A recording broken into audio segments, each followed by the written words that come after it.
വിശുദ്ധമായ ഖുർആൻ ഈ സമുദായത്തിന് കൈമാറി എന്ന് പറയാൻ അല്ലാഹു തആല പറഞ്ഞ വാക്ക് സുമ്മ ഔറസുനൽ കിതാബ്.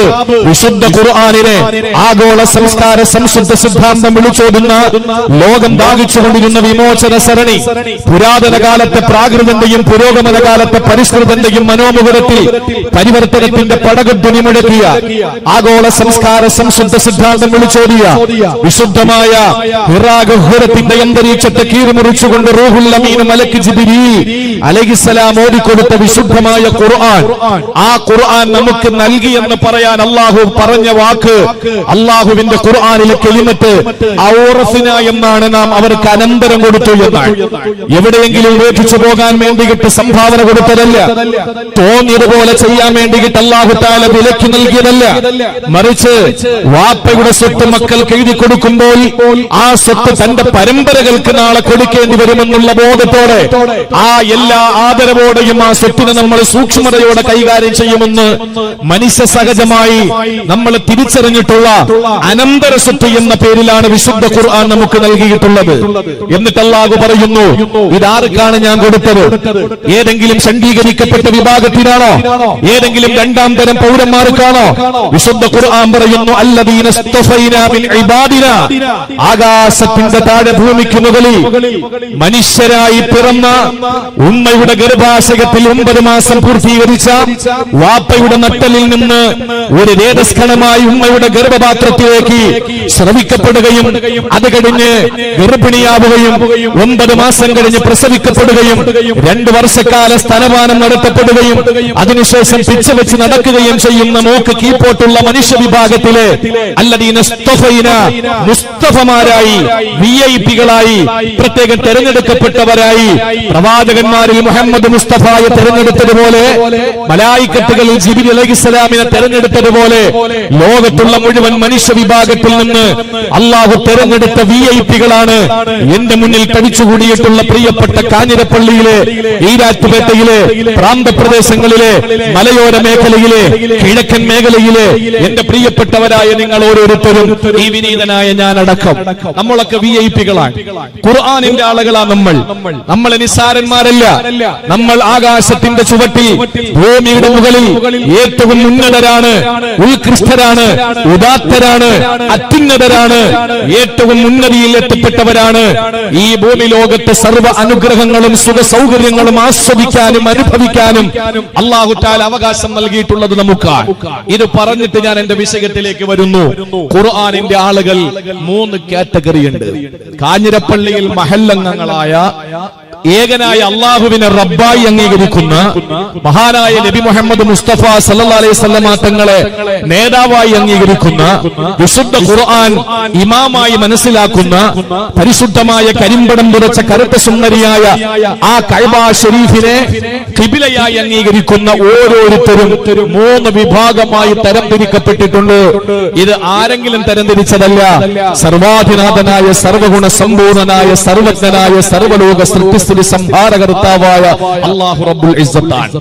അതുകൊണ്ട് എന്റെ കാഞ്ഞിരപ്പള്ളിയിൽ എന്നെ കേൾക്കാൻ വേണ്ടി വന്ന പ്രിയപ്പെട്ട സഹോദരങ്ങൾ, എനിക്ക് പറയാനുള്ളത്, നമ്മൾ ഇരിക്കുന്ന ഈ മതിൽക്കെട്ടിന്റെ ഉള്ളിൽ നമ്മൾ ഇരിക്കുമ്പോ, മദ്രസ ഹാളിൽ സഹോദരിമാരിയ്ക്കുമ്പോ, ഇത് ലൈവായി കണ്ടുകൊണ്ടിരിക്കുന്ന പ്രിയപ്പെട്ട സഹോദര സഹോദരിമാർ, മുസ്ലിമീങ്ങളായവർ, ഇവരിലൊക്കെ 3 കൂട്ടം ആളുകളുണ്ട്. 3 സംഘടനകളായി, അല്ലെങ്കിൽ 3 കൂട്ടം ആളുകളായി, അല്ലെങ്കിൽ 3 കാറ്റഗറിയായി നമുക്ക് ഖുർആനിന്റെ ആളുകളെ തരംതിരിക്കാം. അള്ളാഹുവാണ് തരംതിരിച്ചത്. അതിനെപ്പറ്റിയാണ് ഇന്ന് എളിയവന്റെ പ്രസംഗം. അള്ളാഹു മനസ്സിലാക്കാനുള്ള തൗഫീക്ക് നൽകി അനുഗ്രഹിക്കുമാറാവട്ടെ. ആദ്യത്തത് കേട്ടിട്ട് എണീറ്റ് പോകരുത്, രണ്ടാമത്തത് കേട്ടിട്ട് എണീറ്റ് പോകരുത്, മൂന്നാമത്തതൂടെ കേട്ടിട്ടേ പോവാവൂ. എന്നാ പിന്നെ സൗകര്യത്തിന് മൂന്നാമത്തത് ആദ്യം പറയാൻ പറ്റുമോ? അതൊരിക്കലും പറ്റുകയില്ല. അതുകൊണ്ട് ഖുർആൻ അങ്ങോട്ട്, ചില ആളുകൾ പറയും ഖുർആൻ ഞങ്ങൾ പുറകിലോട്ട് ഓതാൻ മിടുക്കന്മാരാ. പുറകിലോട്ട് ഓതണ്ട, ജിബ്രീൽ പഠിപ്പിച്ചതുപോലെ താഴോട്ട് ഓതിയാൽ മതി. ആരും പുറകിലോട്ടൊന്നും ഓടണ്ട. റിവേഴ്സ് ഇടുന്നത് തന്റെ വണ്ടിയിലാണ്, ഖുർആനിലല്ല. അപ്പൊ അതുകൊണ്ട് പ്രിയപ്പെട്ട സഹോദരങ്ങളെ, നമുക്ക് ചർച്ച ചെയ്യേണ്ടത് വിശുദ്ധമായ ഖുർആനിന്റെ അഹ്ലുകാരായ അല്ലാഹു പരിചയപ്പെടുത്തിയ 3 വിഭാഗം ആളുകൾ, അവരെ ആരാണ് എന്ന് നമുക്ക് നമുക്കൊന്ന് തിരിച്ചറിയാം. അള്ളാഹു നമ്മളെ ഏത് വിഭാഗത്തിലാണ് നാം ഉൾപ്പെട്ടിട്ടുള്ളത് എന്ന ഒരു തിരിച്ചറിവ് മാത്രം ഈ സദസ്സിൽ നിന്ന് നമ്മൾ നേടിയെടുക്കി അള്ളാഹു മനസ്സിലാക്കാനുള്ള തൗഫീക്ക് തരട്ടെ. 3 വിഭാഗം. ഇതിൽ ഏതാ നമ്മൾ? ഇത് ജൂതന്മാരെ പറ്റി പറയുന്ന വേദിയല്ല, ഇത് നസാറാക്കളെ പറ്റി പറയുന്നതല്ല, ഇത് മുശ്രിക്കീങ്ങളെ പറ്റി പറയുന്നതല്ല, ഇത് മുനാഫിക്കീങ്ങളെ പറ്റി പറയുന്നതല്ല. 916 നല്ല ഒറിജിനൽ മുസ്ലിമീങ്ങളെ പറ്റി മാത്രം പറയുന്നതാണ് 3 സൈസ് ഉണ്ടവര്. നമ്മളിൽ ഈ പറയപ്പെട്ട 3 വിഭാഗം ആളുകളും ഉറപ്പാണ് ഈ സദസ്സിൽ ഉണ്ടാവും. അത് അവരവര് ചിന്തിച്ചാൽ മതി, ഇതിൽ ഏതിലാ ഞാനുള്ളത് എന്ന്. അവർക്ക് അവരുടെ അടയാളമേത്, നാളെ പരലോകത്ത് അവർ നേരിടേണ്ടി വരുന്ന രംഗങ്ങളേത്, അത് പറഞ്ഞ് ഇൻഷാ അല്ലാഹ് നമുക്ക് സന്തോഷമായി പിരിയാം. അള്ളാഹു തൗഫീക്ക് തരട്ടെ, അള്ളാഹു തൗഫീക്ക് തരട്ടെ. ഞാൻ ആദ്യമായിട്ടാണ് കാഞ്ഞിരപ്പള്ളിയിൽ പ്രസംഗിക്കുന്നത്. ഈരാറ്റുപേട്ട ഒറ്റ ദിവസം ഒരു നബിദിനത്തിന് പ്രസംഗിച്ചിട്ടുണ്ട്. നബിദിനവുമായി ബന്ധപ്പെട്ട് ഈ ഭാഗങ്ങളിൽ വഅള് കുറവാണ്. അതിന് അൽഹംദുലില്ലാഹ് വഅളിന്റെ ആവശ്യമില്ലാത്തവണ്ണം ഒരുപാട് മതബോധം നൽകപ്പെട്ട ദീനീ ചൈതന്യമുള്ള നാടാണ്. അള്ളാഹു അത് നിലനിർത്തി തരട്ടെ. ഒരു പ്രത്യേക വഅളിന്റെ ആവശ്യമൊന്നും ഇല്ലാതെ തന്നെ നല്ല നിലയിൽ മതപരമായ വിഷയത്തിലൊക്കെ മുൻതൂക്കം നിൽക്കുന്ന മുൻതൂക്കം നിൽക്കുന്ന അല്ലെങ്കിൽ ഒരു ദീനിയായ വിഷയത്തിലൊക്കെ നല്ല ചൈതന്യത്തോടുകൂടി ജീവിക്കുന്ന ഒരു സമൂഹമാണ് നമ്മുടെ ഈ പ്രദേശങ്ങൾ. അള്ളാഹു അത് നിലനിർത്തി തരട്ടെ. ഞാൻ ആമുഖമായി ദുആ ചെയ്ത മഹാരഥന്മാർ VM ഉസ്താദിനെ പോലെ, ചേലക്കുളം ഉസ്താദിനെ പോലെ, ഈസ ഉസ്താദിനെ പോലെ നമ്മുടെ വലിയ വലിയ മഹാരഥന്മാരായ പണ്ഡിത ശ്രേഷ്ഠന്മാർ, പണ്ഡിത കേസരികൾ വിശുദ്ധമായ ദർസ് നടത്തിയ ഈ പരിശുദ്ധമായ മണ്ണ് അൽഹംദുലില്ലാഹ് ഒരു 2 മണിക്കൂർ അവരുടെ പാത പിൻപറ്റി ഈ സ്ഥലത്ത് ഒന്ന് ദീനിനെ പറ്റി പറയാൻ കിട്ടിയ അവസരം, അതിന് അവസരം നൽകിയ ബഹുമാനപ്പെട്ട പുല്ലമ്പാറ ഉസ്താദ് അവർകൾക്കും അതിന്റെ ഭാരവാഹികൾക്കും ഒക്കെ ഞാൻ ഹൃദയസ്പൃക്കായി തന്നെ നന്ദിയും കൃതജ്ഞതയും എന്റെ എല്ലാ കടമകളും ഞാൻ അർപ്പിക്കുകയാണ്. അള്ളാഹു നാളെ സ്വർഗത്തിൽ നമ്മളെ ഇതുപോലെ നമ്മുടെ വേണ്ടപ്പെട്ടവരോടൊപ്പം, നമ്മുടെ ഉസ്താദുമാരോടൊപ്പം, ഈ സനദിനൊക്കെ വരേണ്ട ബഹുമാനപ്പെട്ട MH ഉസ്താദിന്റെ ഉസ്താദ് ശൈഖുന എന്നെ ഉസ്താദൊക്കെ ഖബറിനകത്ത് കിടന്നിട്ട് ആനന്ദ തുന്തിലനാവുകയാണ്. പാരമ്പര്യം മുറുകെ പിടിച്ച് പരമ്പരകൾ, വിശുദ്ധ ഖുർആനിന്റെ പരമ്പര ഇവിടെ നിലനിൽക്കുകയാണ്. അൽഹംദുലില്ലാഹ്. അതിന് നിങ്ങളാൽ കഴിയുന്ന എല്ലാ പിന്തുണയും നൽകണം. എന്തും നിങ്ങൾക്ക് കൊടുക്കാൻ പറ്റിയൊരു മേഖല ഖുർആന്റെ മേഖലയാണ്. അള്ളാഹു മനസ്സിലാക്കാൻ നമുക്ക് തൗഫീഖ് നൽകി അനുഗ്രഹിക്കുമാറാവട്ടെ. അള്ളാഹുവിന്റെ വിശുദ്ധമായ ഖുർആനിൽ അള്ളാഹു പറയുകയാണ്, സൂറത്തുൽ ഫാത്തിർ, ഇന്ന് ഈ വയൽ കഴിഞ്ഞ് മടങ്ങി പോകുമ്പോൾ നിങ്ങൾ ഓരോരുത്തരും വിശുദ്ധമായ ഖുർആൻ എന്ന കയ്യിലെടുക്കുക. ആ ഖുർആൻ സൂറത്ത് യാസീനിന് തൊട്ട് മുമ്പുള്ള അധ്യായമെന്ന് മറിക്കുക. ആയത്ത് 32 എത്തുമ്പോൾ ഒന്ന് ഓതി നോക്കുക. അല്ലാഹു പറയുകയാണ്, സുമ്മ ഔറസ്നൽ കിതാബല്ലദീന ഇസ്തഫൈനാ മിൻ ഇബാദിനാ. അള്ളാഹുവിന്റെ വിശുദ്ധ ഖുർആനിലൂടെ അള്ളാഹു ലോകത്തോട് വിളിച്ചു പറയുകയാ, ആകാശത്തിന്റെ ചുവട്ടിലെ ഭൂമിയുടെ മുകളിൽ എന്റെ അടിമകളിൽ നിന്ന് ഞാൻ പ്രത്യേകം തെരഞ്ഞെടുക്കപ്പെട്ട എന്റെ പ്രത്യേകതയുള്ള എന്റെ പ്രിയപ്പെട്ട ദാസന്മാർക്ക് ഞാനിതാ ഖുർആൻ അനന്തരം കൊടുത്തിരിക്കുകയാ. വാപ്പയുടെ സ്വത്ത് കൈകാര്യം ചെയ്യുന്ന മക്കളെ, എത്ര ഗൗരവത്തിലാണ് ആ സ്വത്ത് നിങ്ങൾ കൈകാര്യം ചെയ്യുന്നത്. ഒരാൾക്കും വിട്ടുകൊടുക്കാതെ നിങ്ങൾ അതിനെ മുറുകെ പിടിക്കുമ്പോ വിശുദ്ധമായ ഖുർആനിനെ അതുപോലെ നെഞ്ചോട് ചേർത്ത് വെക്കാൻ നമുക്ക് കഴിയണമെന്ന് അല്ലാഹു പറയാതെ പറയാൻ വേണ്ടിയിട്ട് നമ്മളോട് പറഞ്ഞ കലിമത്താണ് അനന്തരമെന്ന്. ഈ ഖുർആൻ അനന്തരമെടുത്ത വിഭാഗത്തെ അല്ലാഹു 3ആയി തരംതിരിക്കുകയാ. ഒന്ന് ശ്രദ്ധയോടെ കേൾക്കണേ പ്രിയപ്പെട്ടവരെ. അല്ലാഹുവിന്റെ ഖുർആൻ പറയുന്നു, ഫമിൻഹും ളാലിമുൽ ലിനഫ്സിഹി വമിൻഹും മുഖ്തസിദ് വമിൻഹും സാബിഖുൻ ബിൽ ഖൈറാത്തി അല്ലാഹു പറയുകയാണ്, ABC എന്ന് വേണമെങ്കിൽ നമുക്ക് തൽക്കാലം അതിന് പേര് വെക്കാം. അല്ലാഹു പറയുന്നു, ഫമിൻഹും ളാലിമുൽ ലിനഫ്സിഹി, ഒന്നാമത്തെ വിഭാഗം സ്വന്തത്തോട് ലുൽമ കാണിച്ചവരാ. വിശുദ്ധ ഖുർആനിന്റെ ആള് തന്നെയാണ്. അവന് കാഫിറൊന്നുമല്ല, മുശ്രിക്കൊന്നുമല്ല, അവന് ക്രിസ്ത്യാനി ഒന്നുമല്ല, ജൂതനൊന്നുമല്ല. അവന് ഒന്നാം തരം മുസ്ലിം തന്നെയാണ്, ഖുർആനിന്റെ ആള് തന്നെയാ. അവന് ജനിച്ചപ്പോൾ അവന്റെ കാതിൽ വിശുദ്ധമായ ഖുർആനിന്റെ ആയത്ത് തന്നെയാണ് മുഴക്കം. കൊടുക്കപ്പെട്ടത്. അവന് പിച്ച വെക്കാൻ തുടങ്ങിയപ്പോൾ അതതിന്റെ ആദ്യാക്ഷരം കുറിച്ചുകൊണ്ട് അവന് പഠിച്ചതും വിശുദ്ധ ഖുർആൻ തന്നെയാ. അവന് മരണപ്പെട്ടു പോകുമ്പോൾ, അവന് മരണപ്പെടുന്ന സമയത്ത് അവന്റെ ചാരത്തിരുന്ന് ഓതുന്നതും വിശുദ്ധ ഖുർആൻ തന്നെയാ. പ്രിയപ്പെട്ട സഹോദരങ്ങളെ, മുസ്ലിം തന്നെയാണ്. പക്ഷേ ഒന്നാമത്തെ വിഭാഗത്തെ അള്ളാഹു പരിചയപ്പെടുത്തിയത് ലാലിമെന്നാണ്. അതാരോട് ലൂമാണ്? അള്ളാഹുവിനൊരു ലൂമും നമ്മൾ ചെയ്യുന്നില്ല. അള്ളാഹുവിനോടുള്ള ലൂമ് ഒന്ന് മാത്രമാണ്. അത് ശിർക്കെന്ന് പറയുന്ന കൊടിയ പാപമാണ്. അല്ലാതെ നമ്മൾ ചെയ്യുന്നതല്ല. അവനവനോട് കാണിക്കുന്ന ലൂമ് തന്നെയാണ്, സ്വന്തത്തോട് കാണിക്കുന്ന അക്രമം തന്നെയാണ്, സംശയമില്ല. പ്രിയപ്പെട്ട സഹോദരങ്ങളെ, ലൂമ എന്ന് പറഞ്ഞിട്ട് അല്ലാഹു പറയുകയാ, അതവന്റെ ശരീരത്തോട് ചെയ്യുന്ന ലൂമ. ഇതിന്റെ അടയാളം എന്റെ പ്രിയപ്പെട്ടവരെ സിമ്പൽ കൂടി പറയാ. ഇതിലേതാണ് ഞാനും നിങ്ങളും ഉൾപ്പെട്ടിട്ടുള്ളത് എന്ന് സ്വയം ഒരു പരിശോധന നടത്തുക, ഒരു ആത്മവിചിന്തനം നടത്തുക. ഒരു നല്ല നാളേക്ക് വേണ്ടി നമ്മുടെ ജീവിതത്തെ ഒന്ന് ഭാസുരമാക്കാം. ഭാവി ഭാസുരമാക്കുന്നതിന് വേണ്ടി പരിശ്രമത്തിന്റെ വേലിയേറ്റ് സൃഷ്ടിക്കപ്പെടാ. ഇന്നിന്റെ പ്രവർത്തനങ്ങൾക്ക് നമുക്ക് സായുജ്യരായി കഴിയാം. ഇന്നലെയുടെ ചരിത്രത്തിന്റെ കുറവുകൾ നിറത്താൻ പ്രിയപ്പെട്ട സഹോദരങ്ങളെ നമുക്ക് കഴിയേണ്ടതുണ്ട്. അതുകൊണ്ട് ഓരോരുത്തരും സാഗോപമിത കേൾക്കുക. അല്ല പറയുകയാണ്, സ്വന്തത്തോട് അക്രമം കാണിച്ചവരാണ് ഒന്നാമത്തെ വിഭാഗം. അതിന്റെ അടയാളം എന്തെന്നറിയോ? അതിന്റെ അടയാളം വിശുദ്ധമായ ഖുർആൻ പറയുകയാ. അല്ലാഹു നിർബന്ധമാക്കിയ അമലുകളുണ്ടല്ലോ, അല്ലാഹു ശറആക്കിയ നിയമങ്ങളുണ്ടല്ലോ, ആ നിയമങ്ങളെല്ലാം പാലിക്കുന്നവനല്ല. നിർബന്ധമായ അമലുകൾ ചിലരൊക്കെ ഒരുപക്ഷെ അവനെ ചെയ്തെന്ന് വരാ. പള്ളിയിൽ നിന്ന് ബാങ്ക് കേൾക്കുമ്പോ ഈ ചരിത്രങ്ങൾ ഉറങ്ങിക്കിടക്കുന്ന കാഞ്ഞിരപ്പള്ളിയുടെ മഹല്ലത്തിന്റെ മിനാരത്തിൽ നിന്ന് ബാങ്ക് മുഴങ്ങുമ്പോ അവന് ഓടി പള്ളിയിലേക്ക് വരികയാണ്. ഔവൽ ജമാഅത്തില്, ഔവൽ സഫിൽ, ഔവൽ തക്ബീറില് പങ്കെടുക്കാ. അവന് ഓടി പള്ളിയിൽ വരികയാ, നമസ്കാരത്തിന് ഓടിയെത്തുകയാ. പക്ഷേ സക്കാത്ത് അവന് കൊടുക്കുന്നതല്ല. അവന് സക്കാത്ത് കൊടുക്കാൻ അവന് മനസ്സില്ല. ഞാൻ കഷ്ടപ്പെട്ട സ്വത്തെന്തിനാണ് പാവപ്പെട്ടവന്റെ പള്ള നിറയ്ക്കാൻ കൊടുക്കുന്നതെന്ന് ചിന്തിക്കുന്നവനാ. ചിലപ്പോൾ അവന് സക്കാത്തും കൊടുക്കും. പക്ഷേ റമളാൻ മാസത്തിന്റെ പൊന്നമ്പിളി വാനലോകത്ത് പ്രകടമാകുമ്പോ രാവിലെ മുതൽ വൈകുന്നേരം വരെ പട്ടിണി കിടക്കാൻ എന്നെ കൊണ്ട് കഴിയൂല, അതുകൊണ്ട് നോമ്പ് പിടിക്കാൻ എനിക്ക് സാധ്യമല്ല എന്ന് ചിന്തിക്കുന്ന ചില ആളുകളാണ് ആ കൂട്ടത്തിലുള്ളത്. ചില ആളുകളാകട്ടെ റമളാനിൽ നോമ്പ് പിടിക്കും. കാരണം വയറൊക്കെ ഒന്ന് കുറയുമല്ലോ, കൊളസ്ട്രോളൊക്കെ ഒന്ന് കുറയുമല്ലോ, ഷുഗറൊക്കെ ഒന്ന് കൺട്രോൾ ചെയ്യാൻ കഴിയുമല്ലോ. ഈ ഒരു ചിന്തയോടെ റമളാൻ മാസത്തിൽ നോമ്പൊക്കെ പിടിക്കുന്നവരാ. സക്കാത്തും വളരെ കൃത്യമായി കൊടുക്കുന്നവരാ. ഇട്ടുമൂടാനുള്ള പണമുള്ളത് കൊണ്ട് അതൊന്നും ഒരു പ്രശ്നമല്ല. പക്ഷേ പള്ളിയുടെ മിനാരത്തിൽ നിന്ന് ബാങ്ക് കേൾക്കുമ്പോ അവന് നമസ്കാരം നിർവഹിക്കാൻ അവന് കഴിയുന്നില്ല. സഹോദരങ്ങളെ, സ്വന്തത്തോട് അക്രമം കാണിച്ചവന്റെ സിമ്പലിലാണ്. അവൻ അല്ലാഹുവിന്റെ ഖുർആനിന്റെ ആള് തന്നെയാണ്. പക്ഷേ ഒന്നാമത്തെ വിഭാഗത്തിലാ. ഇനി അവന് മറ്റൊരടയാളം കൂടിയുണ്ട്. എന്തെന്നറിയോ?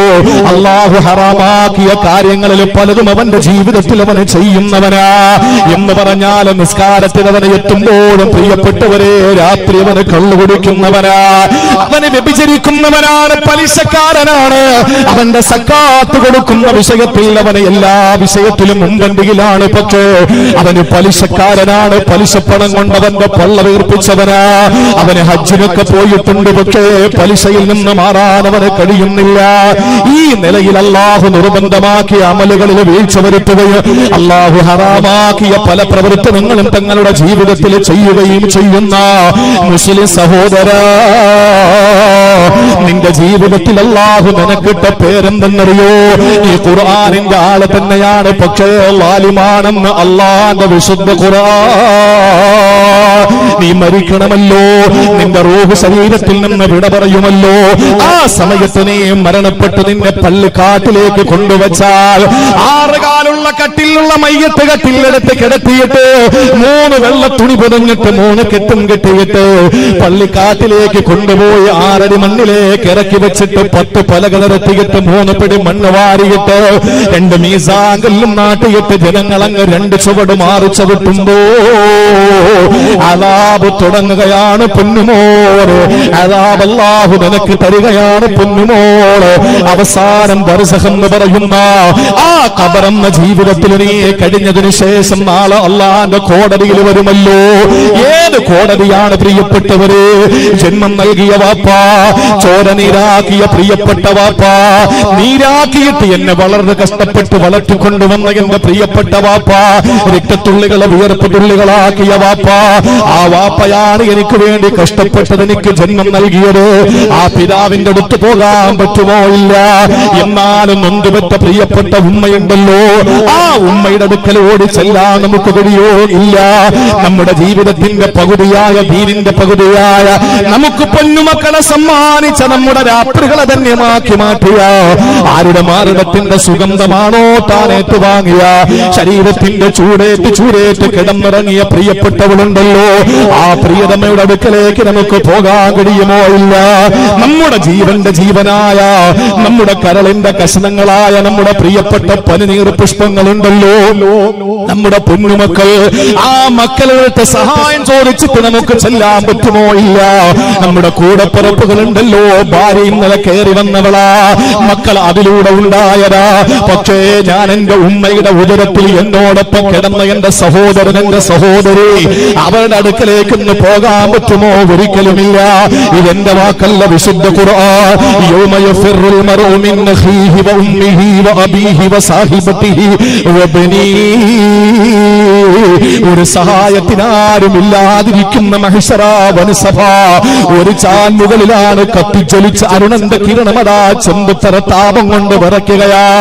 ആ മഹ്ശറ വനസഭയിൽ നീ നിന്ന് വിയർക്കേണ്ടി വരും പൊന്നുമോനെ. ഈ ഖുർആനിന്റെ ആളൊക്കെ തന്നെയാണ്. നീ ഏതോ ഒരു മസ്ജിദിന്റെ രജിസ്റ്റർ ബുക്കിൽ പേര് തെറിയ ചേർക്കപ്പെട്ടവനാണ്. നിന്റെ കല്യാണത്തിന് ഖതീബ് ദ്വാരം ഇട്ടുണ്ട്, നിന്റെ എല്ലാ കാര്യങ്ങളും പള്ളിയിൽ രജിസ്റ്റർ ചെയ്യപ്പെട്ടിട്ടുണ്ട്, നിന്റെ മക്കൾ മദ്രസയിൽ പഠിച്ചത് തന്നെയാണ്, നീ മരിച്ചപ്പോൾ ഉസ്താദ് ദുആ ചെയ്തിട്ടുണ്ട്, ഇതൊക്കെ ശരിയാണ്. പക്ഷേ നിന്റെ ജീവിതത്തിൽ ഹറാമായ പലതും നീ ചെയ്തിട്ടുണ്ട്, നിർബന്ധമായ പലതും നീ ഉപേക്ഷിച്ചിട്ടുണ്ട്. ഈ നിനക്ക് അല്ലാഹുവിന്റെ പേരേതെന്നറിയോ? ലാലിം എന്ന പേരാ. മഹ്ശറയിൽ നിന്റെ അവസ്ഥ എന്തെന്നറിയോ? അല്ലാഹുവിന്റെ വിശുദ്ധ ഖുർആനിന്റെ വരികൾക്കിടയിലൂടെ സഞ്ചരിച്ച അതിന്റെ അർത്ഥതലങ്ങളിലേക്ക് ഇറങ്ങിച്ചെന്ന വിശുദ്ധമായ ഖുർആനിന്റെ അകക്കാമ്പ് തൊട്ടെറിഞ്ഞ പണ്ഡിതന്മാരുണ്ടല്ലോ, മുഫസ്സിറുകളുണ്ടല്ലോ, അവര് പറയുകയാണ്, അവര് എങ്ങനെയാ മഹ്ശറയിൽ നിൽക്കുന്നതെന്നറിയോ?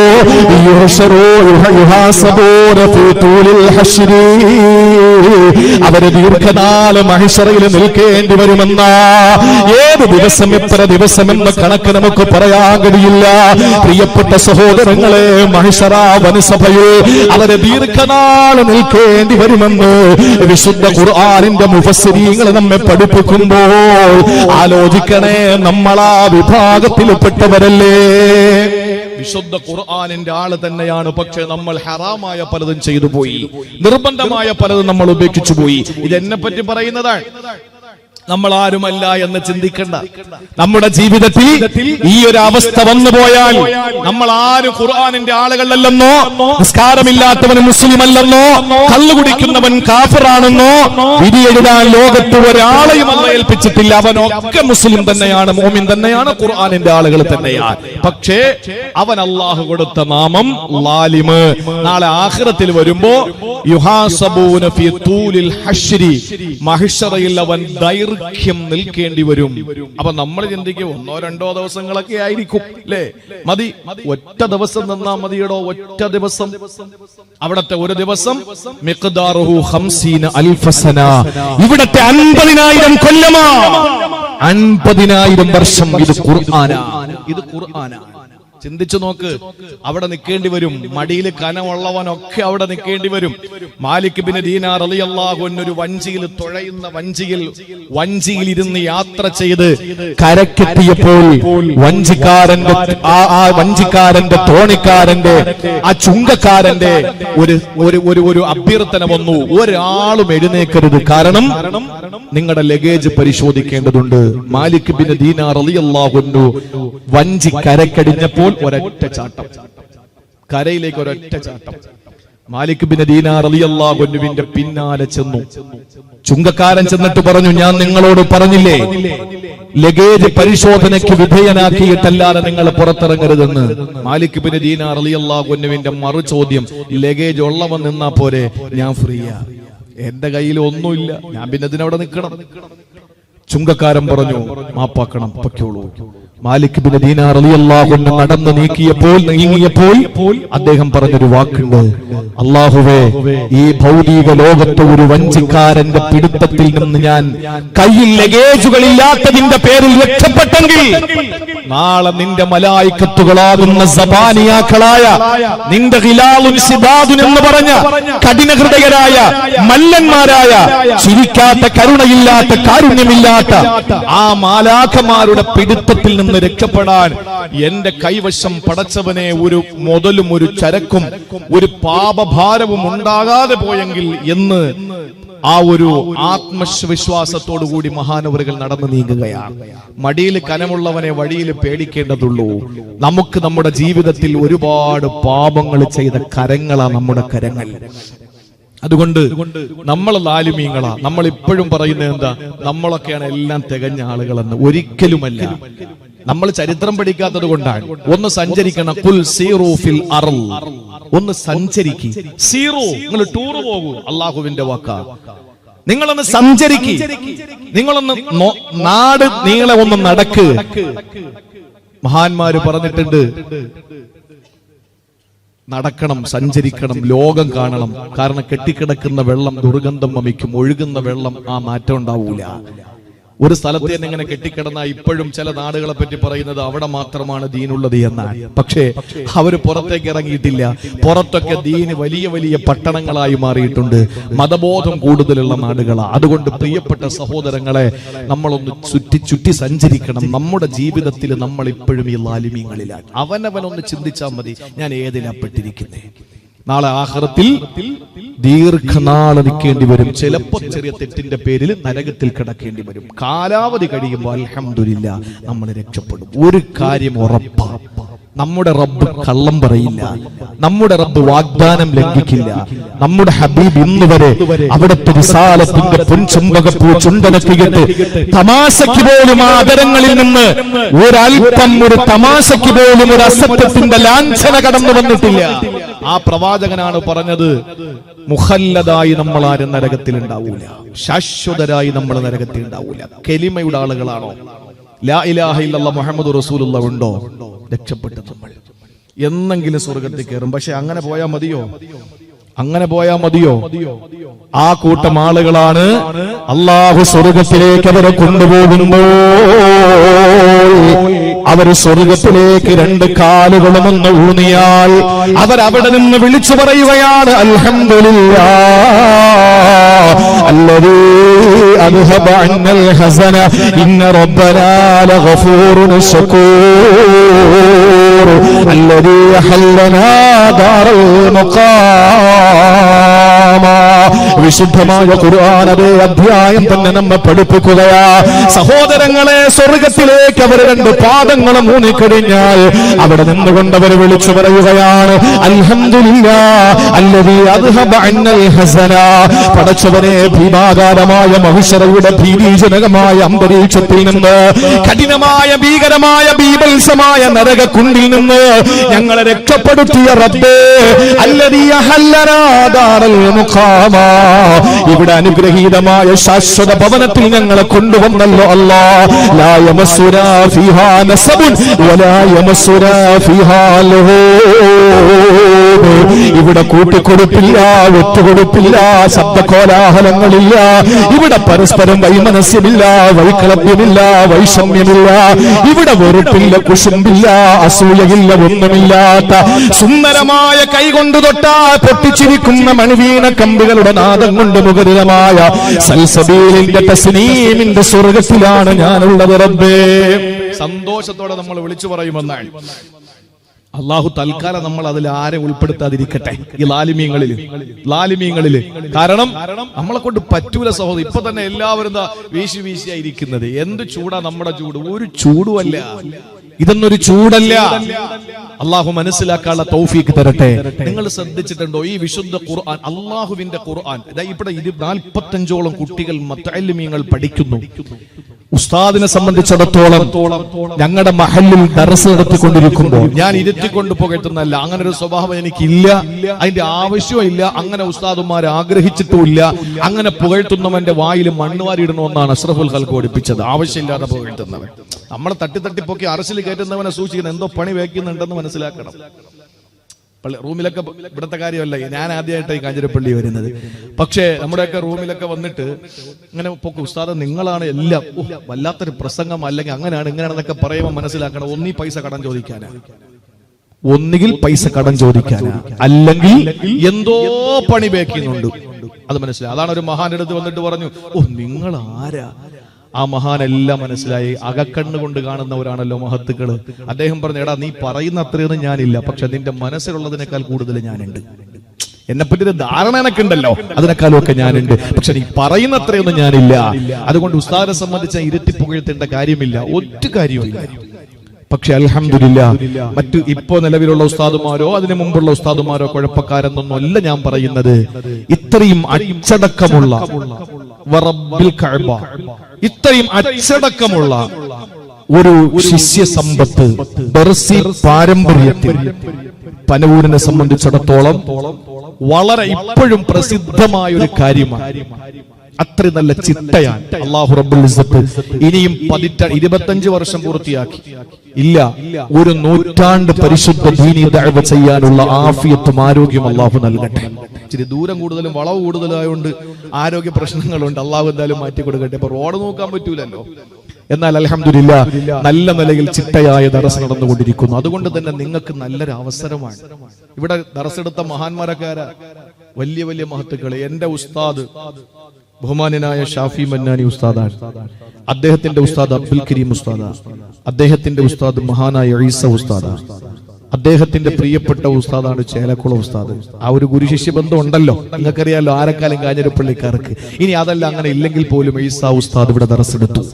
അതിന്റെ തൊട്ടുമുകളിലുള്ള ചേലക്കുളം ഉസ്താദ് ദർസെടുത്തു. അപ്പൊ ചുരുക്കത്തിൽ നിങ്ങൾ ആഹാരം കൊടുത്തു, നിങ്ങളെന്ന് പറഞ്ഞാൽ അന്നത്തെ ഈ ന്യൂജൻ അല്ല, ഇരിക്കുന്ന പ്രായമുള്ള ദീർഘനാള് നമ്മുടെ ബഹുമാനപ്പെട്ട VM ഉസ്താദാണ്. അപ്പൊ ഞാൻ പറഞ്ഞു വന്നത്, നിങ്ങൾ ആഹാരം കൊടുത്ത് ദർസിന് വേണ്ടി എല്ലാ സൗകര്യം ചെയ്തു കൊടുത്ത, നിങ്ങളെ വളർത്തിവിട്ട, അല്ലെങ്കിൽ നിങ്ങൾ വെള്ളവും വളവും നൽകിയ ഒരു ദർസിന്റെ സന്തതിയാണ് ഞാനും എന്ന് പറയാൻ വേണ്ടി പറയാം. അപ്പോ നിങ്ങൾക്ക് അതിന്റെ ഒരു മിസ്ലു സവാബ് ഉണ്ടല്ലോ. കാരണം ആ പരമ്പരയിൽപ്പെട്ടതാണ് ഞാൻ. എന്റെ ഉസ്താദുമാരുടെ ആ സിൽസില പറഞ്ഞല്ലോ. അപ്പൊ അതുകൊണ്ട് ദർസ് ഇവിടെ നിലനിൽക്കുകയാണ് അൽഹംദുലില്ലാഹ്. അതുകൊണ്ട് നിങ്ങൾ കൂടെ പഠിക്കാൻ തയ്യാറാകണം. ഒരു ഉസ്താദ് അങ്ങോട്ട് എണീക്കുമ്പോ എണീറ്റ് ഓടിപ്പോകരുത്. നമ്മൾ അവിടെ ഇരുന്ന് എന്താ പറയുന്നതെന്ന് കേൾക്കണം. വിശുദ്ധ ഖുർആൻ അങ്ങനെയാണ്. അള്ളാന്റെ തർത്തീബ് നോക്ക്. ആദ്യം പറഞ്ഞ ലാലിമീങ്ങളെയാ. എന്താ കാര്യം? 2 ഉദാഹരണം ഞാൻ പറഞ്ഞു, എന്നിട്ട് ഞാൻ വീണ്ടും വിഷയത്തിന്റെ ട്രാക്കിലേക്ക് കയറാം. നിങ്ങൾ നോക്ക്, വിശുദ്ധ ഖുർആന്റെ തർത്തീബ് എങ്ങനെയാണെന്നറിയാം. ഒരായത്തിൽ ഇന്ന സമഅ വൽ ബസറ വൽ ഫുആദ കുല്ലു ഉലൈക കാന അൻഹു മസ്ഊല. അല്ലാഹുവിന്റെ വിശുദ്ധ ഖുർആൻ. എന്താ അർത്ഥം? കേൾവി, കാഴ്ച, ചിന്ത ചോദിക്കപ്പെടും. എന്റെ അല്ലാഹു റബ്ബുൽ ഇസ്സത്ത് ആദ്യം കേൾവി പറഞ്ഞത്? കാഞ്ഞിരപ്പള്ളി ടൗണിലൂടെ നടന്നു പോകുമ്പോ എന്തോ ഒരു ശബ്ദം, അത് നമ്മൾ ആദ്യം കേൾക്കുകയാണ്. പെട്ടെന്ന് തിരിഞ്ഞു നോക്കി, അപ്പോഴാ 2 വണ്ടി കൂട്ടിമുട്ടി കിടക്കുന്നു. അപ്പോഴാണ് ചിന്തിച്ചത് ഈ ശബ്ദം അതായിരുന്നു. ഇതാണ് തർത്തീബ്. ആദ്യം കേൾക്കും, പിന്നെ കാണും, പിന്നെ ചിന്തിക്കും. അള്ളാഹുവിന്റെ തർത്തീബാണ്. വേറൊരായിട്ട് നിങ്ങൾ നോക്ക്, സക്കാത്ത് കൊടുക്കാതെ കോടീശ്വരന്മാര്, സമ്പന്നന്മാര് സക്കാത്ത് കൊടുക്കാതെ മുടന്ത ന്യായങ്ങൾ പറയാറുണ്ട്. സക്കാത്ത് കൊടുക്കാതെ സക്കാത്തിന്റെ വിഷയത്തിൽ സദസ്സിൽ പ്രസംഗിച്ചപ്പോൾ ഒരു സമ്പന്നന് അതങ്ങ് നൊന്തു. ആ സമ്പന്നൻ അവിടെ നിന്ന് സംഘാടകരോട് ചോദിച്ചു എന്ന് പിന്നീട് ഞാൻ അവിടെ പോകുമ്പോൾ എന്നോട് അവർ പറഞ്ഞു, അല്ലാഹുവല്ലേ എനിക്ക് സമ്പത്ത് തന്നത്? അതെ. ഈ നാട്ടിലെ പാവപ്പെട്ടവന് കൊടുക്കാത്തതും അല്ലാഹ് അല്ലേ? അതെ. അല്ലാഹ്ക്ക് അറിയാറുന്നല്ലോ അവന് കൊടുത്തില്ല എന്ന്. അതെ. എന്നിട്ട് അല്ലാഹ് അവന് കൊടുത്തോ? ഇല്ല. പിന്നെ ഞാൻ കൊടുക്കണം? നല്ല ചോദ്യം. അല്ലാഹ്ക്ക് അറിയാലോ അവന് കൊടുക്കണോ? ഇല്ല, അവന് പട്ടിണിയാണെന്ന് അറിയാം. എന്നിട്ട് അല്ലാഹ് കൊടുത്തോ? ഇല്ല. അല്ലാഹ് കൊടുക്കാത്തോ ഞാൻ പിന്നെ കൊടുക്കുന്നതിനാ? ഇങ്ങനെ മുടന്ത ന്യായങ്ങൾ പറയുന്ന പണക്കാരുണ്ട്.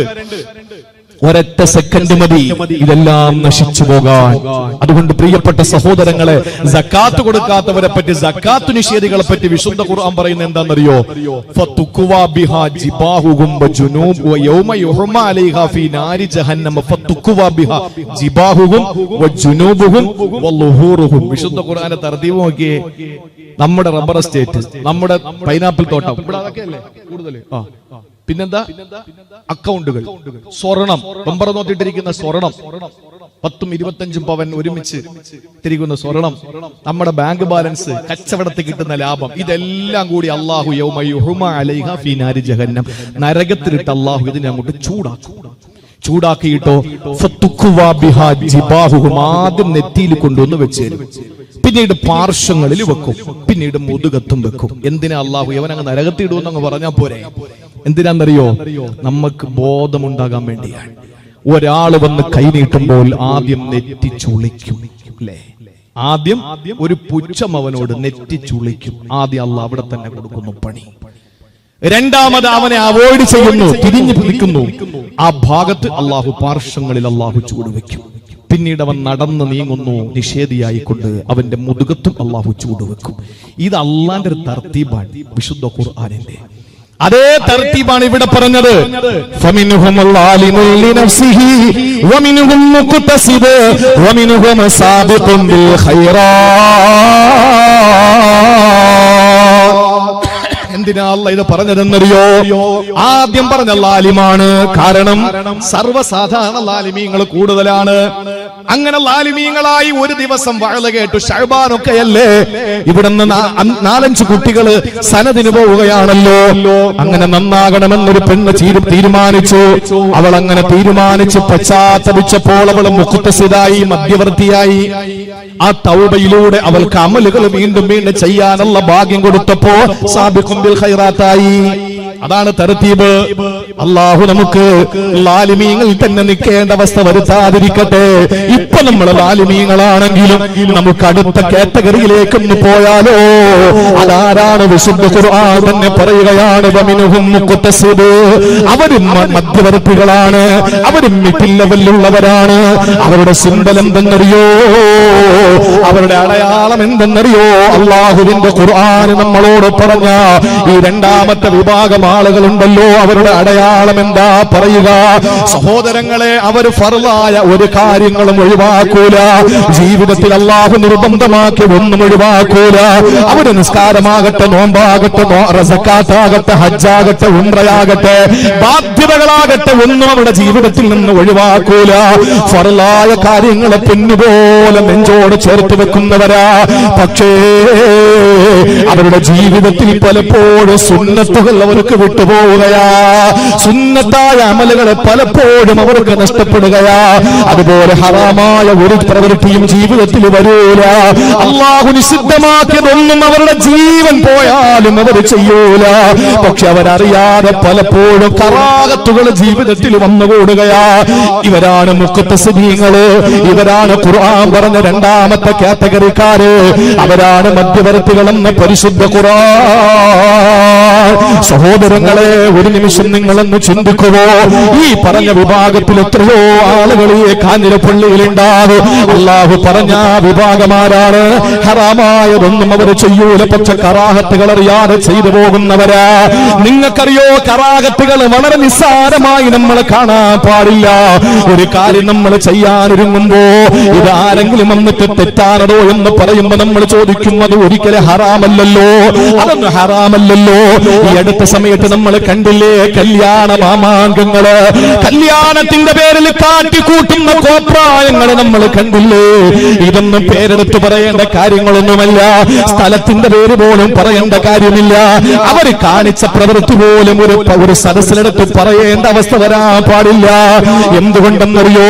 അവരൊന്നും മതബോധമുള്ളവരല്ല. മതത്തിന്റെ അതിർവരമ്പുകൾ ലംഘിച്ചുകൊണ്ട് മതത്തിന്റെ പരിവേഷം കെട്ടിയിട്ട് മതത്തിനെ പറയിപ്പിക്കാൻ ചെയ്യുന്നവരാ. നഴ്സറി കുട്ടിയുടെ കോലത്തിൽ വരുന്ന പുതിയ ആപ്പിള. എന്റെ ചെറുപ്പക്കാരാ, കാഞ്ഞിരപ്പള്ളിയിൽ എന്നെ കേൾക്കുന്ന എന്റെ പ്രിയപ്പെട്ട ചെറുപ്പക്കാരനോട് എനിക്ക് പറയാനുള്ളത്, പൊന്നുമോനെ, 2 വട്ടമാണടാ നീ ഏറ്റവും ശ്രദ്ധേയനാകുന്നത്. ഇവിടെ ഏത് VIP വന്നാലും അവരെല്ലാവരും നോക്കുന്നത് നിന്നെ തന്നെയാ. ആര് വന്നാലും ശബ്ദം മുഴുവനും നിന്നിലേക്കാ. ജീവിതത്തിൽ 2 തവണ അതുള്ളൂ. അതൊന്ന് നീ കുളിച്ചൊരുങ്ങിയിട്ട് നല്ല വസ്ത്രം ധരിച്ചു സുറുമ വരച്ചുകൊണ്ട് അത്തരവേശയിട്ട് നീ കല്യാണത്തിന്റെ കതിർ മണ്ഡപത്തിലേക്ക് പോകുന്ന ദിവസമാ.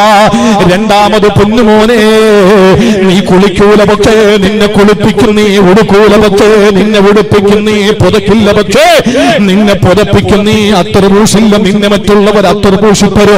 നിന്റെ മരണമാണ്, നിന്റെ മരണമാണ്. ആ ദിവസവും നീയാണ് ശ്രദ്ധേയനാകുന്നത്. ഈ 2 ദിവസവും നീ പോകേണ്ടത് ഏറ്റവും നല്ല ചമഞ്ഞൊരുങ്ങിയിട്ടാണല്ലോ. അത് നിന്റെ ഹബീബ് നിനക്ക് സുന്നത്താക്കിയിട്ടുണ്ട്. ഒരു പുതുമാരനെങ്ങനാ പോകേണ്ടതെന്ന് അല്ലാഹുവിന്റെ റസൂൽ ചെയ്യാത്തതൊന്നും നമ്മുടെ ജീവിതത്തിൽ, വൈവാഹിക ജീവിതത്തിൽ വേണ്ട ചെറുപ്പക്കാരാ. ഏതെങ്കിലും കുരുത്തം കെട്ടവനോട് ഇത് പറഞ്ഞു നോക്കണം. അപ്പോഴവന്റെ മറുപടി എന്തെന്നറിയോ? അതൊന്നും വലിയ ഹറാമൊന്നുമല്ലല്ലോ, മഞ്ഞ കല്യാണം നടത്തിയെന്ന് പറഞ്ഞു. ബഹുമാനപ്പെട്ട തഴവ ഉസ്താദ്, ഇവിടിരിക്കുന്ന എല്ലാ പണ്ഡിതന്മാരും, ഒരു പക്ഷേ ബഹുമാനപ്പെട്ട ഈ കാഞ്ഞിരപ്പള്ളിയിലെ ഓരോ പണ്ഡിതന്മാർക്കും കടപ്പാടുണ്ടാകും. എന്തായാലും ബഹുമാനപ്പെട്ട MH നാസറുദ്ദീൻ ഉസ്താദും അദ്ദേഹത്തിന്റെ പ്രിയപ്പെട്ട പരമ്പരയും ഞാനടങ്ങുന്ന ഇവിടിരിക്കുന്ന എനിക്കറിയുന്ന എല്ലാ ഉലമാക്കളുടെയും ജീവിതത്തിൽ ഒരുപാട് സ്വാധീനം ചെലുത്തിയിട്ടുള്ള മഹാനായ തഴവ മുഹമ്മദ് കുഞ്ഞ് മൗലവി നവ്വറല്ലാഹു മർഖദ, അവരൊക്കെ വഅള് പറഞ്ഞ വേദിയിലാണ് ഇപ്പൊ ഞങ്ങൾ വഅള് പറയുന്നത്. ആലോചിച്ച് നോക്കിയ കാലം പോയ പോക്ക. നിങ്ങൾ പറയും ഉസ്താദിന്റെ വിനയം ഇങ്ങനെ ഒഴുകുന്ന. അല്ല, നിങ്ങളെക്കാൾ എന്നെ പറ്റി എനിക്ക് അറിയുന്നുണ്ട്, ഞാൻ പറയാ. നിങ്ങളെക്കാൾ എന്നെ പറ്റി എനിക്ക് അറിയുന്നത് കൊണ്ട് ഞാൻ പറയാ. ആ മഹാരഥന്മാരായ ഉസ്താദുമാര് വഅള് പറഞ്ഞ ഒരു ഗ്ലാസ് വെള്ളം കുടിക്കണം എന്ന് തോന്നുമ്പോ ഒരു ബിസ്ക്കറ്റോ പഴമോ മുട്ടായോ എന്തെങ്കിലും തിന്നിട്ടേ തഴവ ഉസ്താദ് വെള്ളം കുടിക്കാറുണ്ടായിരുന്നുള്ളൂ. എന്താ കാര്യം എന്ന് ചോദിച്ചവൻ പറഞ്ഞു, അള്ള പറഞ്ഞ കുലു വഷ്റബൂന്ന, തിന്നോളിയും കുടിച്ചോളിയുന്ന, അതുകൊണ്ട് തിന്നിട്ടേ ഞാൻ കുടിക്കൂ. ഖുർആന്റെ ഒരു ശൈലിയാണ്. പക്ഷെ 0.0% പോലും വിശുദ്ധ ദീൻ ഖുർആൻ തന്റെ ജീവിതത്തിൽ സ്വാധീനം ചെലുത്തിയ ഒരു മനുഷ്യൻ, ജീവിതത്തിൽ ഒരു കറാഹത്ത് പോലും ചെയ്യാത്ത മനുഷ്യൻ, ഒരു കറാഹത്ത് പോലും ചെയ്തിട്ടില്ല. അത്രേ. അങ്ങനെയുള്ള ആലിമീങ്ങൾ കഴിഞ്ഞ നൂറ്റാണ്ടിലല്ല, ഈ പതിറ്റാണ്ടിൽ ജീവിച്ചിരുന്ന് മൺമറഞ്ഞു പോയിട്ടുണ്ട്. ജീവിതത്തിൽ വളരെ സൂക്ഷ്മത പുലർത്തിയിരുന്ന വലിയ വലിയ മഹാരഥന്മാർ. അത്തിപ്പറ്റ ഉസ്താദിനെ പോലെ, അങ്ങനെ പേരെണ്ണി പറഞ്ഞ വടക്കും തെക്കുമായിട്ട് നമുക്കങ്ങനെ വ്യത്യാസമൊന്നുമില്ലല്ലോ. വടക്കും തെക്കുമായിട്ടുള്ള മഹാരഥന്മാരായ പണ്ഡിത കേസരികളൊക്കെ ഇത് അറിയുന്ന, നമുക്കറിയുന്ന, ഇനി നമ്മൾ അറിയാത്ത എത്രയോ സാധാരണക്കാരായ ആബിദീങ്ങളായ, ഇൽമ് കുറവാണെങ്കിൽ പോലും ജീവിതത്തിൽ സൂക്ഷ്മത പുലർത്തുന്ന വലിയ വലിയ മഹാരഥന്മാർ. ഞാനൊരു യാത്രയിൽ, കണ്ണൂരിലേക്ക് പോകുന്ന ഒരു യാത്രയിൽ ട്രെയിനിൽ ഒരു സംഘം ആളുകൾ ഉണ്ടായിരുന്നു. ഇനി ആ സംഘത്തെ പറഞ്ഞ നാളെ എന്റെ പലപ്പോഴും പലരും പറയുന്ന പിന്നെ നിങ്ങൾ വഴന്നു പറയണ്ടെന്ന് പറയും. അത് അങ്ങനത്തെ ലോകമാണല്ലോ ഇപ്പൊ, അറിയാലോ. നമ്മുടെ ലോകം വരുന്നവന്റെ ജുബ്ബയുടെ ഇറക്കം നോക്കും, അവന്റെ കെട്ടിന്റെ വലിപ്പം നോക്കും. എന്തൊരു സമൂഹം! അള്ളാഹു മനസ്സിലാക്കാനുള്ള തൗഫീക്ക് തരട്ടെ. കാലിനടിയിലെ മണ്ണ് ഒലിച്ചു പോയിക്കൊണ്ടിരിക്കുകയാണ്. അള്ളാഹു കാത്തുരക്ഷിക്കട്ടെ. ഓരാമീനൊക്കെ അങ്ങോട്ട് പറയും. അള്ളാഹു നമ്മളെ കാത്തുരക്ഷിക്കട്ടെ. പ്രിയപ്പെട്ട സഹോദരങ്ങളെ, ആ സംഘം കണ്ണൂരിലേക്ക് അവർ പോകുന്ന വേറൊരു സ്ഥലത്തേക്കാ. എനിക്ക് കണ്ണൂർ ഇറങ്ങണം. ഞാൻ ആ കണ്ണൂർ ഇറങ്ങുന്ന ആ ആളിനെയൊക്കെ ഉസ്താദിനറിയാം, ഈ ഇരിക്കുന്ന പലർക്കും അറിയാം. ഞാൻ തൽക്കാലം അദ്ദേഹത്തിന്റെ പേര് പറയുന്നില്ല. അദ്ദേഹം എന്നോട് പറഞ്ഞു, കുറെ അനുഭവങ്ങൾ ഇങ്ങനെ പങ്കുവച്ചപ്പോ അദ്ദേഹം പറഞ്ഞു, ലാ ഫഖറ, അന്തസ്സിന് വേണ്ടിയോ ഒന്നുമല്ല അദ്ദേഹം പറഞ്ഞത്. അദ്ദേഹം പറഞ്ഞത് 40 കൊല്ലമായി എനിക്ക് അവ്വൽ തക്ബീർ മുടങ്ങിയിട്ടില്ല. ഞാൻ കരുതി ഇനി ട്രെയിനിൽ നിന്ന് എടുത്ത് ചാടിക്കളയണ്ട. കാരണം എന്താണ്? നമ്മൾ കരുതി ഇതിപ്പോ ഈ തള്ളി മറിക്കുക അങ്ങനൊന്നുമല്ല. നല്ലൊരു മനുഷ്യൻ, സാലിഹായ മനുഷ്യൻ, അദ്ദേഹം ഏതെങ്കിലും ഒരു സർവകലാശാലയുടെ പ്രൊഫസർ അല്ല, ഒരു യൂണിവേഴ്സിറ്റിയുടെ പ്രിൻസിപ്പൾ അല്ല, അദ്ദേഹം ഏതെങ്കിലും ഒരു മതമേലധ്യക്ഷനല്ല, അദ്ദേഹം ഏതെങ്കിലും ഒരു മതസംഘടനയുടെ ഏറ്റവും തലപ്പത്തിരിക്കുന്ന മുഷാവറ അംഗമല്ല. അദ്ദേഹം സാധാരണക്കാരനായ ഒരു തുണിക്കച്ചവടക്കാരനായ ഒരു കർഷകനായ ഒരു സഹോദരൻ. അദ്ദേഹം പ്രായാധിക്യം വന്ന മനുഷ്യനാണ്. അദ്ദേഹം പറയാണ്, ഞാൻ 40 കൊല്ലമായി അവ്വൽ തക്ബീർ മുടങ്ങിയിട്ടില്ല. ഇതിനിടയിൽ വിമാനം കയറിയിട്ടുണ്ട്, കപ്പൽ കയറിയിട്ടുണ്ട്, അതുപോലെ തന്നെ ആ വാഹനങ്ങൾ യാത്ര ചെയ്തിട്ടുണ്ട്, ഒരുപാട് തവണ ആശുപത്രിയിൽ അഡ്മിറ്റ് ചെയ്യപ്പെട്ടിട്ടുണ്ട്. പക്ഷെ അവ്വൽ തക്ബീർ 40 കൊല്ലമായി ഞാൻ മുടക്കിയിട്ടില്ല. അങ്ങനെയുള്ള ആളുകളൊക്കെ ജീവിച്ചിരിപ്പുണ്ട്. അദ്ദേഹം ഈ പറഞ്ഞ ആള് ഹയാത്തിൽ, ഞാൻ സ്റ്റേജിൽ കയറുമ്പോഴും ഹയാത്തിലുണ്ട്. അള്ളാഹു ദീർഘായുസ്സ് കൊടുക്കട്ടെ. പ്രിയപ്പെട്ട സഹോദരങ്ങളെ, കറാഹത്തുകൾ നമ്മുടെ ജീവിതത്തിൽ നമ്മൾ ചെയ്തു കൂട്ടിയാൽ എന്താ സംഭവിക്കാന്നറിയോ? സുന്നത്തായ അമലുകൾ നമ്മൾ ഒഴിവാക്കിയാൽ എന്താ സംഭവിക്കാന്നറിയോ? കറാഹത്തുകൾ നമ്മുടെ ജീവിതത്തിൽ മുന്നോട്ട് തുപ്പുക, വലത്തോട്ട് തുപ്പുക, ഇത് കറാഹത്താണ്. ഇടത്തോട്ടും പിന്നിലേക്കുമാണ് നമ്മൾ തുപ്പേണ്ടത്. 2ാം സഫിൽ നിൽക്കുമ്പോൾ 1ാം സഫിൽ സ്ഥലം വന്നു, അവിടെ നിന്ന് ആള് ഒളിമുറിഞ്ഞിട്ട് പോവുകയോ അല്ലെങ്കിൽ മറ്റേതെങ്കിലും സ്ഥലം സൗകര്യപ്പെടുകയോ ചെയ്താൽ പുറകിൽ നിൽക്കുന്നവൻ ഫാനിന്റെ ചുവട്ടിലാണ് നിൽക്കുന്നു എന്ന കാരണത്തിന്റെ പേരിൽ അടുത്ത് നിൽക്കുന്നവനെ തള്ളി അങ്ങോട്ട് കയറ്റി വിടുക. നീ പോയി നിന്നോടാ, അത് കറാഹത്താണ്. മറ്റൊരാളെ തിരഞ്ഞെടുക്കരുത്, നമ്മൾ കയറി നിൽക്കണം. ജീവിതത്തിൽ കറാഹത്തുകൾ എത്ര പേര് സൂക്ഷിക്കാറുണ്ട്? നമ്മൾ പറയാം അത് കറാഹത്തല്ലേ ഉള്ളൂ, അത് മുഖ്തസ്രീങ്ങളാണ്. ജീവിതത്തിൽ ഫറലായ ഒന്നും വിടില്ല, പക്ഷെ അവര് സുന്നത്ത് പലപ്പോഴും നഷ്ടപ്പെടുന്നുണ്ട്. ഹറാമ് ജീവിതത്തിൽ ഒരിക്കലും അവർ ചെയ്യില്ല. ഇടയ്ക്കിടയ്ക്ക് കറാഹത്തുകളൊക്കെ സംഭവിക്കാറുണ്ട്. ഇതാണ് മുഖ്തസ്രീങ്ങൾ, ഖുർആന്റെ 2ാമത്തെ കാറ്റഗറിയിലുള്ള ആളുകൾ. കറാഹത്ത് സൂക്ഷിക്കുന്ന നമ്മളെ നശിപ്പിച്ചു കളയും. മദീനയുടെ നായകൻ, മദീനയുടെ തൊട്ടടുത്തുള്ള മരുപ്പച്ചകലയായ മരുഭൂമിയുടെ മാരടത്തിന്റെ മടിത്തട്ടിൽ മഹാനായ പ്രവാചകൻ സല്ലല്ലാഹു അലൈഹി വസല്ലമ തങ്ങൾ ഒരിക്കൽ സഹാബത്തോടൊപ്പം നടന്നു പോകുമ്പോൾ വിജനമായ ആ പ്രദേശത്ത് മണലല്ലാതെ മറ്റൊന്നുമില്ല. പ്രിയപ്പെട്ടവരെ, ആ സമയത്താണ് ഹബീബായ മുത്തു പറയുന്നു, നിങ്ങൾ ഇവിടെ എന്തെങ്കിലും കാണുന്നുണ്ടോ? ഇല്ല യാ റസൂലല്ലാഹ്. എന്നാ നിങ്ങളൊന്ന് നടന്നു വരിക, നിങ്ങളെ കയ്യിൽ കിട്ടുന്നത് എന്താണോ ഇവിടെ കൊണ്ടുവെക്കുവോ. അങ്ങനെ സഹാബാക്കൾ 4 ഭാഗത്തേക്ക് നടക്കാൻ തുടങ്ങി. വിന്യസിക്കപ്പെട്ട സഹാബാക്കളും മടങ്ങി വന്നപ്പോൾ പലരുടെയും കയ്യിൽ ഒട്ടകത്തിന്റെ ഉണങ്ങിയ കാഷ്ടമാ, പലരുടെയും കയ്യിൽ ഉണങ്ങിയ മരത്തിന്റെ ചില്ലയാ, ചെറിയ കമ്പുകളാ, ചിലരുടെ കയ്യിൽ കുപ്പിച്ചില്ലുകളാ.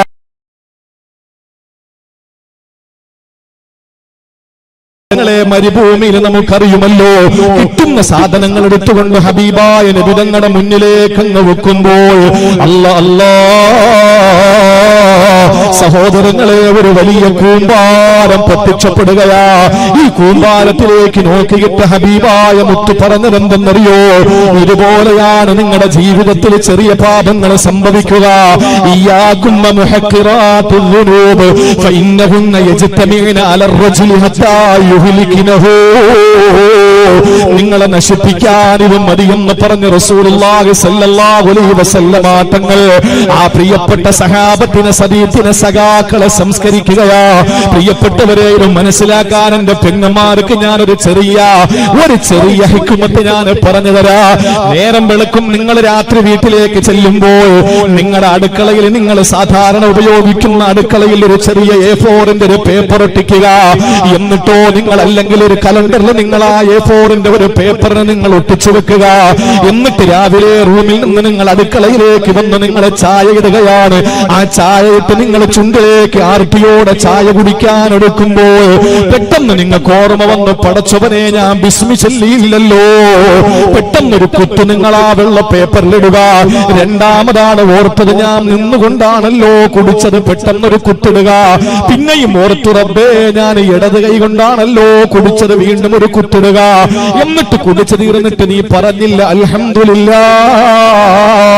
പടച്ചവനെ, വെള്ളമിറക്കാൻ ഭാഗ്യമില്ലാത്തവരെന്റെ മുന്നിലുണ്ടാകുമ്പോ, ഒരു തുള്ളി വെള്ളം കുടിക്കാൻ ഭാഗ്യമില്ലാത്തവരെന്റെ മുന്നിലുണ്ടാകുമ്പോ, എനിക്ക് നന്നാകിട്ട് വെള്ളം കുടിക്കാൻ അവസരം വന്ന് എനിക്ക് നല്ല നിലയിലെ സൗകര്യങ്ങളെ തന്ന റബ്ബേ, നിനക്കാണ് സർവസ്തുതിയല്ല എന്ന് പറയാ എന്നെ കൊണ്ട് കഴിഞ്ഞില്ലല്ലോ. അതിന്റെ പേരിൽ ഒരു കുത്തും കൂടി നിങ്ങൾ ഇടുക. പെങ്ങന്മാരെ രാത്രി കിടക്കാൻ നേരത്ത് ആ കലണ്ടറിൽ നിങ്ങൾ വെച്ചിട്ടുള്ള ആ പേപ്പറിനെ ഇളക്കുക. എന്നിട്ട് നിങ്ങളൊന്ന് എണ്ണി നോക്കാൻ നിങ്ങൾക്ക് പറ്റുമോ? ഒരുപക്ഷെ വെളുത്ത ഭാഗം നിങ്ങൾക്ക് അവിടെ കാണാൻ കഴിയില്ല. എല്ലാ കറുത്ത് കരിവാളിച്ചിരിക്കുന്ന കറുത്ത കുത്തുകളായിരിക്കുമല്ലോ. അങ്ങനെയാണെങ്കിൽ നമ്മുടെ ഖൽബിന്റെ അവസ്ഥ എന്താ? കല്ലാ ബൽ റാന അലാ ഖുലൂബിഹിം മാ കാനൂ യക്സിബൂ. നമ്മുടെ ഹൃദയത്തിന്റെ അവസ്ഥ കരിവാളിച്ചിരിക്കുകയല്ലേ? ഒന്ന് ചോദിക്കട്ടെ കാഞ്ഞിരപ്പള്ളിക്കാരാ, വഴലില്ലെങ്കിൽ പോലും ഉംറയ്ക്ക് കുറവൊന്നും കാണൂലല്ലോ. വഴലില്ലാത്ത നാടാണ് ഒരുപക്ഷെ വഴല്. ഞാൻ എന്റെ ജീവിതത്തിൽ ആദ്യമായി കാഞ്ഞിരപ്പള്ളിയിൽ വഴല് പറയുമ്പോ എന്റെ പ്രിയപ്പെട്ട സഹോദരങ്ങളെ, മതവിഷയങ്ങളിൽ നന്നായിട്ട് നിങ്ങൾ ദീനിയായ ജീവിതം നയിച്ച് നിങ്ങൾ മുന്നോട്ട് നന്നായിട്ട് പോയിക്കൊണ്ടിരിക്കുമ്പോ നിങ്ങൾ വിശുദ്ധ ഉംറയ്ക്കോ ഹജ്ജിനോ പോകുമ്പോ നിങ്ങൾ കണ്ടിട്ടുണ്ടല്ലോ, കഅബാലയത്തിന്റെ മൂലയില് പരിശുദ്ധമായ കല്ലിരിപ്പുണ്ടല്ലോ, ഹജറുൽ അസ്വദ്. ആ കല്ല് ഏത് നിറമാണെന്ന് പറയാൻ എന്നെ മുന്നിരിക്കുന്ന നിങ്ങൾക്ക് കഴിയോ? ആ കല്ലിന്റെ നിറം. എന്നിട്ട് ആ വടിയുടെ അഗ്രഭാഗത്ത് നിങ്ങൾ മുട്ടണേ. ഇതിനും കഴിയുന്നില്ല എങ്കിൽ ഇസ്ലാം നാലാമത് നമുക്ക് നൽകിയതെന്തെന്നറിയോ സഹോദരങ്ങളെ? ചോയ്സ് നാലാമത്തേത്, പിറകിലേക്ക് തിരക്കില്ലാത്തിടത്തേക്ക് മാറി നിന്നിട്ട് രണ്ട് കൈയും ഇങ്ങനെ ഉയർത്തി ഹജറുൽ അസ്വദിന്റെ നേരെ പിടിച്ചിട്ട് അല്ലാഹുമ്മ ഈമാനം ബിക വ തസ്ദീഖൻ ബികിതാബിക വ വഫഅൻ ബിഅഹദിക വത്തിബാൻ ലിസുന്നത്തി നബിയിക മുഹമ്മദിൻ സ്വല്ലല്ലാഹു അലൈഹി വസല്ലം എന്ന് പറഞ്ഞിട്ട് നിങ്ങൾ ആ കയ്യിൽ മുത്തുമ്പോൾ പ്രിയപ്പെട്ടവരെ, നിങ്ങൾ അറിയാതെ നിങ്ങളുടെ ജീവിതത്തിന്റെ മദ്യപാനം, പലിശ വാങ്ങിയത്, വ്യഭിചരിച്ചത്, നിസ്കാരം ഉപേക്ഷിച്ചത്, എല്ലാ പാപങ്ങളുടെയും കറുപ്പുണ്ടല്ലോ, ആ പാപത്തിന്റെ കറകളുണ്ടല്ലോ, അതെല്ലാം കല്ലിങ്ങനെ ക്യാച്ച് ചെയ്യുകയാ. ആ കല്ലിങ്ങനെ സ്വീകരിക്കുകയാണ്, ആവാഹിക്കുകയാണ്, സംശീകരിക്കുകയാ. അങ്ങനെ സവ്വദതുഹു ഖതായാ ബനി ആദം. അല്ലാഹുവിന്റെ റസൂൽ പറയുന്നു, അങ്ങനാണ് വെളുത്ത കല്ല് കറുത്തുപോയതത്രേ. അപ്പൊ ജീവിതത്തിൽ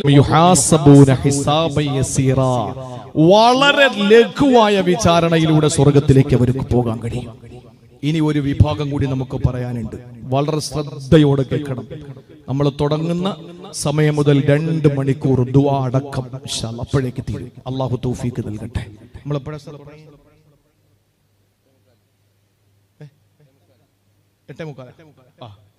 10 മണിയായില്ലേ?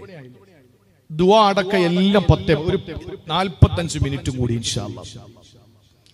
45 മിനിറ്റും കൂടി. അല്ലാഹു ബർക്കത്ത് ചെയ്യട്ടെ. അല്ലാഹു നമ്മുടെ അമലിലും ഇൽമിലും അല്ലാഹു തആല ഉയർച്ച നൽകി അനുഗ്രഹിക്കുമാറാവട്ടെ.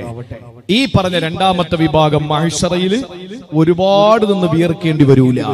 ഹിസാബ യസീറ, ലഘുവായ വിചാരണ അവരെ നേരിടേണ്ടി വരും. ഹസ്രത്ത് ആയിഷ ബീവി റളിയല്ലാഹു അൻഹ ചോദിച്ചല്ലോ, അല്ലാഹുവിന്റെ ഹബീബേ, എന്തായി ഹിസാബു യസീർ? നബി സല്ലല്ലാഹു അലൈഹി വസല്ലം തങ്ങൾ പറഞ്ഞത് 2 റക്അത്ത് നിസ്കാരത്തിന്റെ സമയം. നമ്മൾ നിസ്കരിക്കുന്ന 2 റക്അത്ത് നിസ്കാരത്തിന്റെ ആ സമയത്തിൽ നമുക്ക് രക്ഷപ്പെടാൻ കഴിയും. അല്ലാഹു മഹാഭാഗ്യം നൽകട്ടെ.